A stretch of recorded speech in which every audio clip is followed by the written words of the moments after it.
হচ্ছে 3 ওয়াক্তে যদি ভালো কিছু খেতে পারে এর নাম রিজিক। এটা মানুষ ধারণা করে, মানুষ কল্পনা করে, এটাই হচ্ছে রিজিক। মানুষ সেটা ভাবে যে রিজিক মানে সে একটা বাড়ি করার পরে যদি আরো 2টি ফ্ল্যাট তৈরি করতে পারে এর নাম রিজিক। কিন্তু আসলেই এটা চূড়ান্ত রিজিক নয়, আসলেই এটা চূড়ান্ত পর্যায়ে রিজিক নয়। রিজিক একটি বিস্তৃত বিষয়, ব্যাপক বিষয়। এটা নির্দিষ্ট এর মধ্যে সীমাবদ্ধ নয়। রিজিক বলতে আপনি যে বাড়ি নির্মাণ করেছেন এটাও আল্লাহ সুবহানাহু ওয়া তাআলার পক্ষ থেকে আপনার জন্য আল্লাহর দেওয়া রিজিক। আপনি যে বাড়িতে ফ্যান লাগিয়েছেন এবং এসি লাগিয়েছেন, আপনি যে প্রশান্তি চিত্রে ঘুমাচ্ছেন, এটাও আল্লাহর পক্ষ থেকে আপনার জন্য রিজিক। পৃথিবীতে অসংখ্য অগণিত মানুষ আছে যারা অনেক টাকার মালিক, অনেক সম্পদের মালিক, অনেক ফ্ল্যাটের মালিক, এরপরেও সে বাড়িতে টেনশনের ঘুমাতে পারে না। আল্লাহ রাব্বুল আলামিন আপনাকে যে প্রশান্তি চিত্রে ঘুমানোর সুযোগ করে দিয়েছেন, এটাও আল্লাহ সুবহানাহু ওয়া তাআলার পক্ষ থেকে আপনার জন্য দেওয়া একটা রিজিক। আপনার যে উত্তম প্রতিবেশী আল্লাহর পক্ষ থেকে অবশ্যই সেটা একটা রিজিক। আপনার যে আল্লাহ রাব্বুল আলামিন দান করেছেন ওয়ালাদুন সালেহ, সৎ সন্তান, নেক সন্তান, ভালো সন্তান, উত্তম সন্তান, এটাও আল্লাহর পক্ষ থেকে আপনার জন্য দেওয়া একটা রিজিক। ইমরাতুন সালিহা, এমন স্ত্রী যে সতী, এমন স্ত্রী যে ভালো, যে তার লজ্জাস্থানের হেফাজত করে, এমন স্ত্রী যে তার স্বামীকে ভালোবাসে, এটাও আল্লাহর পক্ষ থেকে দেওয়া আপনার জন্য একটা রিজিক। ওয়ালাদুন মাহের, বিচক্ষণ ছেলে, বুদ্ধিমতী ছেলে, মেধাবী ছেলে, এটাও আল্লাহর পক্ষ থেকে আপনার জন্য দেওয়া একটা রিজিক। অবসর সময় এবং সুস্থতা আল্লাহর পক্ষ থেকে দেওয়া রিজিক। অনেকে মনে করে, অনেকে ভাবে অবসর টাইম এটা কিছুই না, সুস্থতা এটা কিছুই না। সে মূল্যায়ন করে না যখন সে সুস্থ থাকে, যখন তার একটা পা থাকে না, যখন ব্যক্তি মানুষ খুরা হয়ে যায় তখন বুঝতে পারে তার ওই পায়ের মূল্য কি। যখন একজন ব্যক্তির চোখ থাকে তখন সে চিন্তা করে না এই চোখের মূল্য কত পরিমাণ হতে পারে। যখন তার চোখ থাকবে না তখনই সেটা সে অনুধাবন করে। আমি বলছিলাম প্রিয় ভাইরা, সময় এবং সুস্থতা আল্লাহর পক্ষ থেকে দেওয়া একটা রিজিক। বুখারী মুসলিমের হাদিস, আবু হুরায়রা থেকে বর্ণিত, বর্ণনাকারী হচ্ছেন আবু হুরায়রা। আবু হুরায়রা এমন একজন সাহাবী যে রাসূল করিম সাল্লাল্লাহু আলাইহি সাল্লামকে তার জীবনের মাত্র 4টি বছর পেয়েছিলেন। রাসূল করিম সাল্লাল্লাহু আলাইহি সাল্লামের সাথে আবু হুরায়রা রাদিয়াল্লাহু আনহুর দেখা হয়েছিল খাইবার বিজয়ের পর। খাইবার বিজয় হয়েছিল, মুসলিমরা খাইবার বিজয় করেছিল 7ম হিজরিতে। 7ম হিজরিতে রাসূল করিম সাল্লাল্লাহু আলাইহি সাল্লামের সাথে আবু হুরায়রা রাদিয়াল্লাহু আনহুর দেখা হয়েছিল, সাক্ষাৎ ঘটেছিল। রাসূল করিম সাল্লাল্লাহু আলাইহি সাল্লামের ইন্তেকাল হয়েছিল, মৃত্যু হয়েছিল 11 হিজরিতে।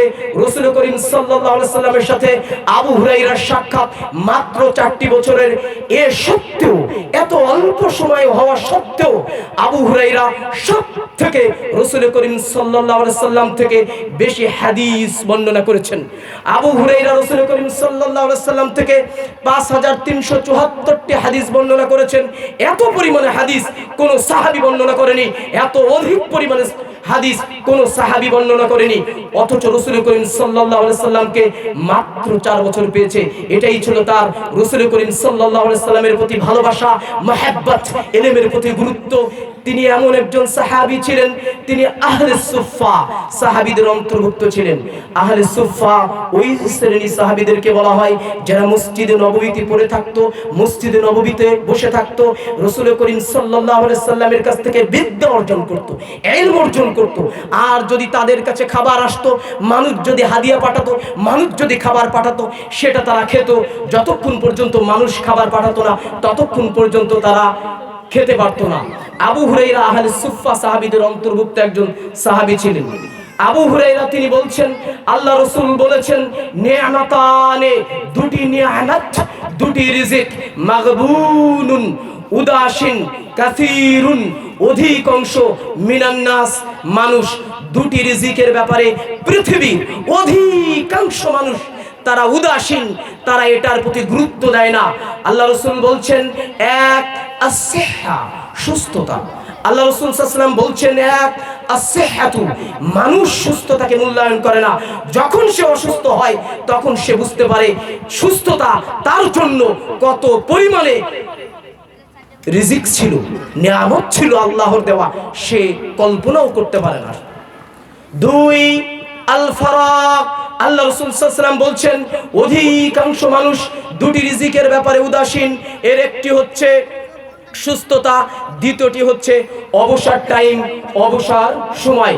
একজন ব্যক্তি তখনই উপলব্ধি করতে পারে, তখনই বুঝতে পারে যখন তার ব্যস্ততা হয়ে যায়, যখন সে বিজি হয়ে যায়, যখন সে ব্যস্ত হয়ে যায়, তখনই বুঝতে পারে তার জন্য অবসর টাইম কতটা গুরুত্বপূর্ণ ছিল, ইম্পর্টেন্ট ছিল, তখনই সেটা অনুধাবন করতে পারে বা বুঝতে পারে।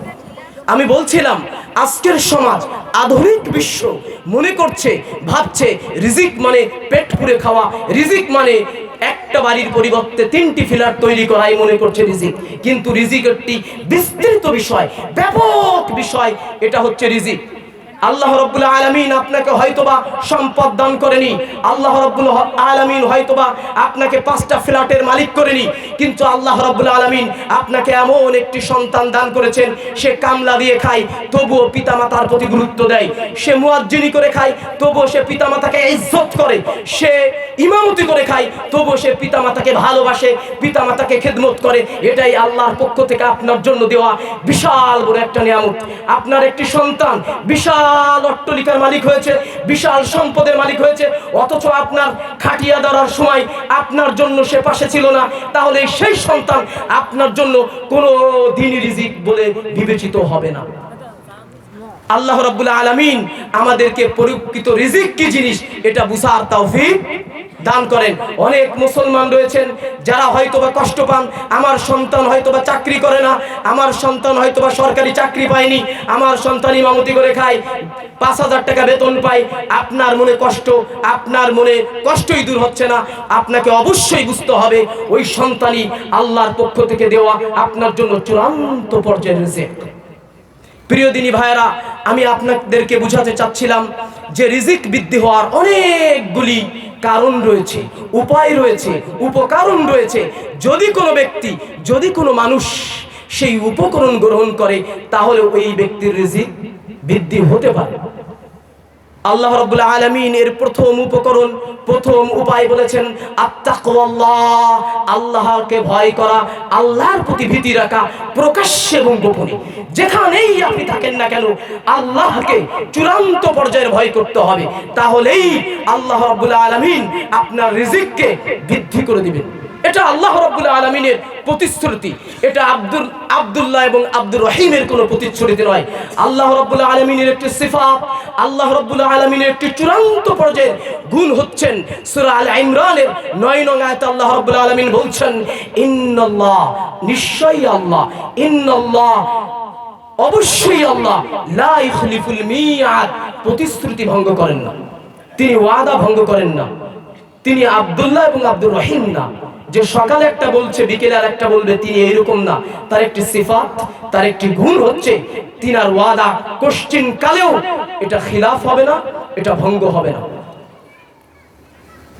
এজন্য আল্লাহ রাব্বুল আলামিন সূরা তালাক এর 2-3 নং আয়াতে বলছে ওয়ামাইয়াত্তাকিল্লাহ, যে ব্যক্তি আল্লাহকে ভয় করবে, ইয়াজআল, তিনি করে দিবেন, লাহু, তার জন্য, মাখরাজা, দুনিয়ার যে তার জন্য বিপদ রয়েছে, মুসিবত রয়েছে, বালা রয়েছে, ফিতনা রয়েছে, একজন মানুষের জীবনে তার জীবন চলাকালে প্রচুর পরিমাণে মুসিবত, বালা, ফিতনার মুখোমুখি হতে হয়।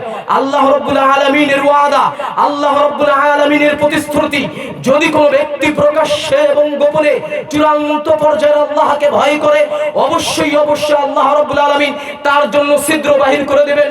বাহির হওয়ার, বিপদ থেকে তাকে বাহির করার ওসিলা আল্লাহ রাব্বুল আলামিন স্বয়ং বাহির করে দেবেন, কিন্তু শর্ত হচ্ছে চূড়ান্ত পর্যায়ে আল্লাহর উপর তাকে ভয় করতে হবে। এবং দ্বিতীয় নাম্বার বলছেন ওয়ারযুকহু মিন হাইসু লা ইহতাসিব, এবং তাকে এমন জায়গা থেকে, এমন উৎস থেকে, এমন স্থান থেকে তার কাঠগড়ায় তাকে রিজিক পৌঁছাবেন সে কল্পনাও করতে পারেনি, সে ভাবতে পারেনি আল্লাহ সুবহানাহু ওয়া তাআলা তার জন্য সেখান থেকে রিজিক পাঠাতে পারে, সে কল্পনাও করতে পারেনি। হাসিবা ইয়াহসিবু শব্দের অর্থ হচ্ছে চিন্তা করা, হাসিবা ইয়াহসিবু শব্দের অর্থ হচ্ছে কল্পনা করা। আল্লাহ রাব্বুল আলামিন এখানে হাসিবা ইয়াহসিবু শব্দ ব্যবহার করেছেন, যার অর্থ হচ্ছে চিন্তা করা। ব্যক্তি, বান্দা, মানুষ চিন্তা করতে পারবে না যে আল্লাহ রাব্বুল আলামিন আমাকে এখান থেকে রিজিক পাঠাতে পারে, সে কল্পনাও করতে পারে না। অথচ আল্লাহ রাব্বুল আলামিন তার জন্য রিজিকের ব্যবস্থা করতে হবে, ব্যবস্থা করবেন, কিন্তু শর্ত হচ্ছে আল্লাহকে ভয় করতে হবে, আল্লাহর প্রতি ভীতি রাখতে হবে প্রকাশ্যে এবং গোপনে। আল্লাহ রাব্বুল আলামিন সূরা আরাফের 96 নম্বর আয়াতে বলছেন ওয়ালাউ আন্না আহলাল কুরা, যদি জমিনবাসী ঈমান আনে, যদি জমিনবাসী ঈমান আনতো, যদি বাংলাদেশের মানুষরা ঈমান আনতো, যদি পৃথিবীর মুসলমানরা ঈমান আনতো, ওয়াত্তাকাউ এবং তারা আল্লাহকে ভয় করত। দুটি শর্ত, যদি তারা ঈমান আনতো, দ্বিতীয় নম্বর শর্ত যদি তারা আল্লাহকে ভয় করত। আল্লাহ রাব্বুল আলামিন তিনি বলছেন লা ফাতাহনা আলাইহিম, অবশ্যই অবশ্যই আমি আল্লাহ তাদের উপরে খুলে দিতাম বারাকাতিম মিনাস সামা, আসমান এবং জমিনের বারাকাত, আসমান এবং জমিনের যে বারাকাত, এই বরকতকে আমি তাদের উপরে উন্মুক্ত করে দিতাম, ঢেলে দিতাম।